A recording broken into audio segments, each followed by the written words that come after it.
KF-21 보라매가 형편없는 무장을 가진 허수아비 전투기라는 폭로가 일각에서 등장해 논란이 일고 있습니다. 그들의 주장에 따르면 KF-21의 미사일이 제대로 준비되지 않아 공대공, 공대지 미사일이 없는 깡통 전투기가 될 것이라고 하는데요. 이들은 특히 아이리스-T 미사일에 대해 강도 높은 비판을 했습니다. 사거리 25km짜리 미사일을 장비한 KF-21로는 수백 킬로미터 밖에서 미사일을 쏘아대는 중국, 일본에 대적할 수 없다는 것이 핵심 논지였는데요. 그런데 이 이야기는 사실이 아닙니다. 우리 공군의 전술 교리를 몰라도 한참 모르는 이야기라고 볼 수 있는데요. 일각의 주장과는 반대로 아이리스-T는 훌륭한 적외선 단거리 공대공 미사일이며 전투기 간 근접전 가능성이 급증 중인 현대전장에서 반드시 갖춰야 할 필수 무장입니다. 또 최신 전자 장비가 탑재되어 있어 근접전 상황에서 높은 생존율을 보장하는데요. 즉 아이리스-T는 비상 상황 시 KF-21이 꺼낼 수 있는 최고의 히든 카드라고 할 수 있습니다. 그러나 이렇게 사실관계가 명백함에도 불구하고 중국이 우리를 비웃고 있습니다. 중국은 한국을 자국산 전투기를 만드는데 외국산 미사일을 쓰는 무기 종속국이라며 비하한 것입니다. 그러면서 자신들의 PLC 미사일을 예시로 들며 자국의 우수성을 자랑했는데요. 중국의 첨단 장거리 미사일을 개발할 동안 한국은 외산 미사일이나 수입하고 있다는 것입니다. 하지만 우리 군 전문가들은 중국의 이런 도발에 반응할 필요가 전혀 없다고 말합니다.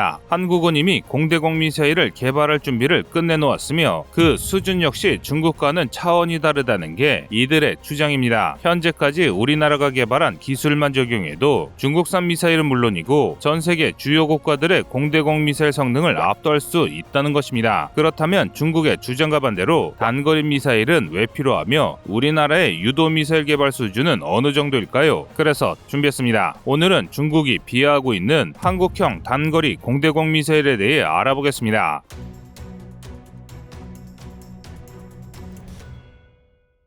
지난 2019년 10월 19일 서울에서 진행한 아덱스 2021에서 KF-21의 무장이 공개돼 많은 관심을 받았습니다. 특히 공대공 무장에 크게 이목이 집중됐는데요. 미국이 AIM-9X 사이더와인더와 AIM-120 암람의 무기 통합과 수출을 거부한 상황에서 KF-21이 대체 어떤 무장을 대안으로 선정할지 세계 많은 전문가들의 시선이 쏠렸습니다. 아덱스 2021에서는 KF-21의 공대공 무장으로 영국의 미티어와 독일의 아이리스-T 미사일이 공개됐는데 특히 아이리스-T 미사일이 뜨거운 관심을 받았습니다. 아이리스-T 미사일은 구형 사이드와인더보다 전자전 능력이 크게 향상되었고 플레어와 같은 기만체를 효과적으로 회피할 수 있어 효과적인 대응이 가능한 최첨단 미사일입니다. 그래서 미국제 최신형 사이드와인더와 비교해도 크게 꿀리지 않는 성능을 가졌는데요. 정리하자면 최신 전투기인 KF-21 보라매에 딱 맞는 단거리 공대공 미사일이라는 것입니다. 그런데 KF-21의 아이리스-T를 선정한 것은 문제가 있다는 황당 보도가 나왔습니다. 아이리스-T는 사거리가 짧아 적 전투기를 상대로 전혀 제공권을 장악할 수 없다는 것이 이 보도의 핵심이었는데요. 이 소식이 전해지자 많은 국민들이 또 방산비리냐며 우리 군을 비난했습니다. 하지만 이런 보도는 전혀 사실이 아닙니다. KF-21 보라매에는 국산 중장거리 공대공 미사일이 탑재될 예정이며 아이리스-T는 어디까지나 단거리 근접전을 상정해 두고 개발된 미사일입니다. 수백 킬로미터 단위로 교전하는 현대전에서도 일명 도그파이트라고 불리는 WVR 교전이 간헐적으로 발생합니다. 미사일 사거리가 크게 늘어난 현대전에서는 가시거리 밖에서 싸우는 BVR 전투가 기본이지만 BVR 능력이 떨어지는 전투기가 상대방 몰래 근처까지 접근해 교전을 시도할 수 있는데요. 특히 레이더의 사각지대를 이용하면 탐지당하지 않고 접근할 수 있어 쉽게 WVR 전투로 유도할 수 있습니다. 그리고 이런 상황에서 장거리 미사일은 소용이 없습니다. 장거리 미사일은 추진력을 받아 움직이기 시작하는 데는 너무 시간이 걸려 제대로 조준을 할 수 없기 때문입니다. 그래서 제공권을 확보하기 위해 움직이는 전투기들은 반드시 단거리 공대공 미사일을 장비합니다. 게다가 최근에는 전투기의 교전거리가 굉장히 짧아지고 있는 상황인데요. 스텔스기가 등장하면서 수백 킬로미터 밖에서 적을 탐지하고 있어도 공격하는 것이 불가능해짐에 따라 전투기의 교전거리가 지극히 짧아졌기 때문입니다. 그래서 최근에 개발되는 전투기들은 최소한이라도 스텔스 성능을 염두하고 설계됩니다. 비약적으로 향상된 스텔스 때문에 말 그대로 서로를 탐지하지 못한 채 이동하다가 우연히 조우해서 싸우는 일이 쉽게 발생하는 것입니다. 따라서 아이리스-T가 사거리가 짧아서 쓸모가 없다는 이야기를 논하는 것 자체가 이런 전술교리를 모르는 비전문가의 견해에 불과하다는 것이죠. 그리고 한국의 아이리스-T 도입은 자주국방에 좋은 사례입니다. 아이리스-T는 5세대 미사일 중에서도 가장 우수한 성능을 자랑하는 무기체계입니다. 아이리스-T는 25km의 사거리와 마 3이라는 빠른 속도를 가진 고성능의 미사일입니다. 여기에 초당 60도를 회전할 수 있어 엄청난 기동성을 보여주는데요. 게다가 앞서 말한 전투기 사각인 기축선의 표적도 공격할 수 있습니다. 쉽게 말해 전투기 측면이나 뒤에서 접근하는 적도 공격이 가능하다는 뜻입니다. 뿐만 아니라 아이리스-T의 구매로 한국은 예상외의 이득까지 덤으로 얻었습니다. 한국이 덜컥 아이리스-T를 사버리자 당황한 미국이 판매하지 않겠다던 AIM-9X 사이더와인더와 AIM-120 암람의 판매를 승인했기 때문입니다. 이처럼 미국이 갑작스럽게 미사일 판매를 승인한 이유는 KF-21 개발에 어깃장을 놓으려다 되려 한국 시장을 놓칠 수도 있다는 우려가 커졌기 때문인데요. 그래서 KF-21은 미국산 최고의 단거리 공대공 미사일과 유럽산 최고의 단거리 공대공 미사일을 모두 장착할 수 있는 세계에서 몇 안 되는 전투기가 됐습니다. 한국은 믿었던 미국에게 배신당했지만 불굴의 기지를 발휘해 역으로 미국에게 큰 소리를 칠 수 있게 된 것입니다. 이는 그야말로 한국의 결단력을 보여주는 좋은 사례라고 할 수 있습니다. 그런데 한국의 최신형 미사일 도입을 사실 확인조차 안 한 채 비웃는 국가가 있습니다.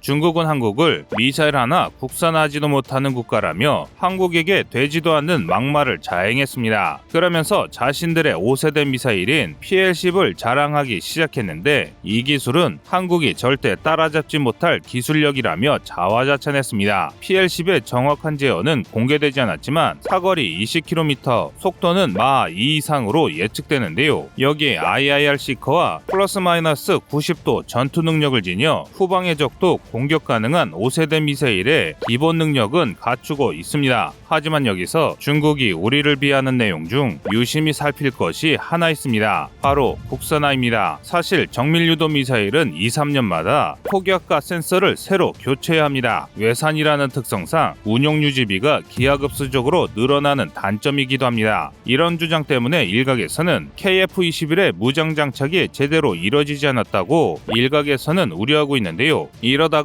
또 외국산 무기가 없으면 중국과 싸워보지도 못하는 것은 아닌지 불안의 목소리를 내고 있습니다. 하지만 이런 주장에 전혀 동조할 필요가 없습니다. 그 이유는 중국의 PL-10은 전혀 검증되지 않았기 때문입니다. 군사 전문가들은 PL-10이 실제 훈련이나 항공전에 동원된 적이 없어 정확한 성능을 알 수 없다고 주장했습니다. 즉 실전을 통해 검증되지 않았기 때문에 중국 특유의 뻥스펙일 가능성이 높다는 뜻인데요. 게다가 한국은 이미 한국형 공대공 미사일 개발을 위한 모든 준비를 끝낸 상태인데요. 한국은 독일로부터 아이리스-T를 굉장히 적은 양인 40발만 구입했습니다. 이 정도 수량은 우리의 한 개 전투 비행단이 쓰기에도 턱없이 부족한 수량입니다. 즉 이 말 뜻은 국산의 장점을 알아본 우리 공군이 국산 단거리 공대공 미사일 소요를 제기해 비밀리에 개발에 들어갔기 때문입니다. 다시 말하면 아이리스-T는 한국형 단거리 공대공 미사일 등장까지 잠시 버텨만 주면 되는 것이고 이후로는 추가적인 도입은 하지 않는다는 것입니다. 사실 대한민국은 2000년대 후반부터 국방중기기획에서 국산 단거리 공대공 미사일 개발 사업안이 이미 존재했었습니다. 그런데 2010년 천안함 사건과 연평도 포격 도발로 인해 무기 개발 우선순위가 밀려 실제 개발은 진행되지 못했는데요. 하지만 그런 와중에도 우리나라의 방위산업체는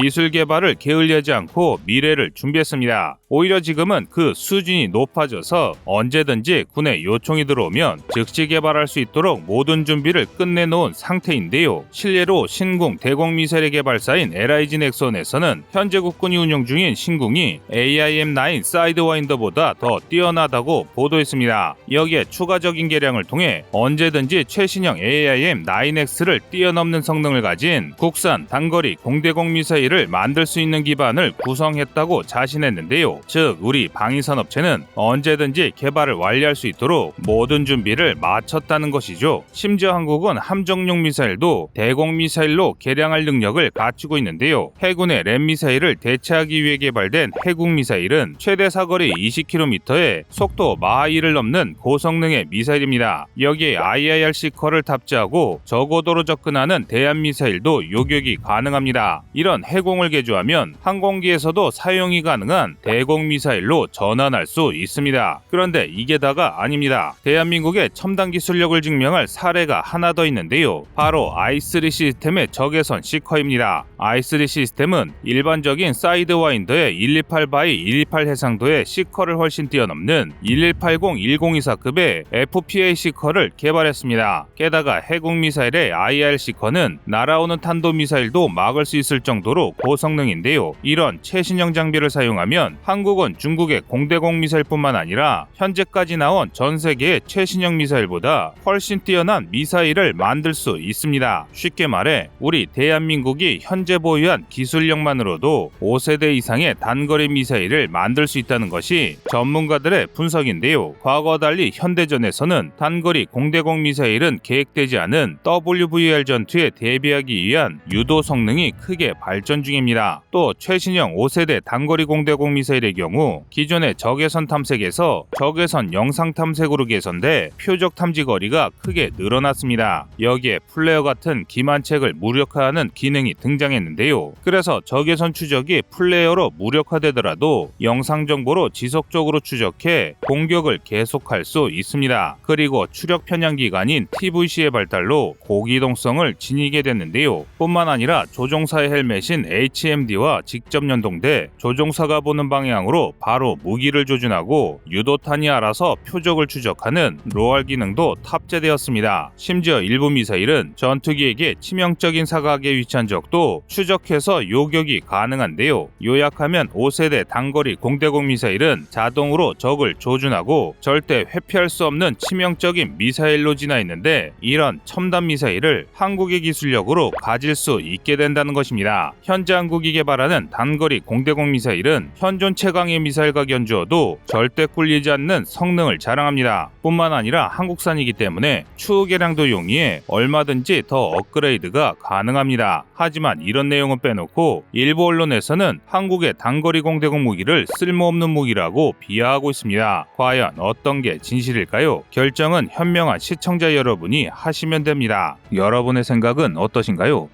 안녕하세요, 꺼리투브입니다. 여러분의 가부나 성원에 힘입어 군사무기에 관심 없는 분들도 쉽게 이해하실 수 있는 대한민국의 육해공 군사무기의 숨은 비하 이야기를 책으로 엮었습니다. 하루 종일 검색해도 절대 찾을 수 없었던 비밀스러운 내용을 이제 책으로 만나보세요.